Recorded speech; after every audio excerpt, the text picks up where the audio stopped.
Že oktobra leta 2014 so nam pri Oplu povedali, da na posodobljeni Corsi niti dva panela nista več enaka kot prej.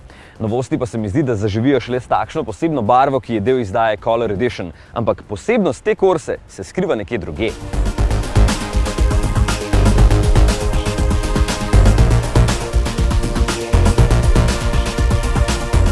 Niti v notranjosti, ki je za vzor služil mladostni Adam, ni bistvo tokratnega testa, pa čeprav je zelo bogata za mali avto.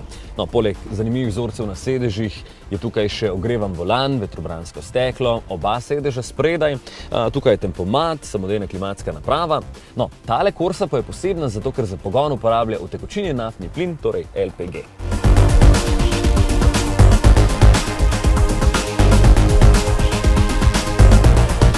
Staro Corso na plin smo že imeli na testu, ampak je takrat za pogon skrbel zelo podhranjen 1,2-litrski motor in ga je bilo treba ves čas priganjati.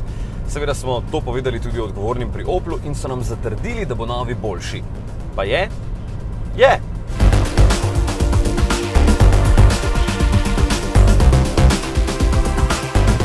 Po novem 1,4-litrski motor proizvede 66 kW, kar je 90 konjev, sicer samo 7 konjev več kot prej, ampak je razlika občutna.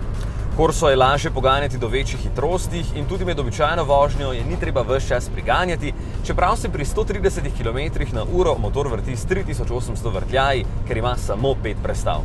Ja, res bi lahko imel tudi 600.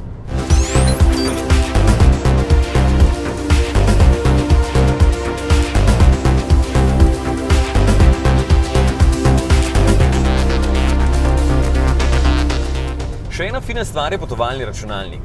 Prej ga sploh ni bilo, zdaj pa lepo prikazuje, koliko je bencina, ker motor za zagon še vedno uporablja bencin, in koliko je plina.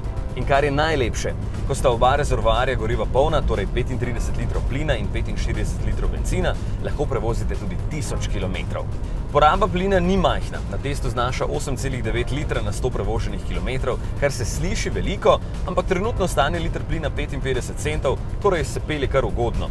Sploh zato, ker je razlika v primerjavi z različico na plin samo okroglih 1000 evrov, tako da vstopni model na plin s 5 vrati stane 11.840 evrov, investicija pa se vam povrne že po kakšnih 25.000 prevoženih kilometrih. No, če želite, da še izgleda tako, pa bo treba odšteti slabih 16 tisočakov.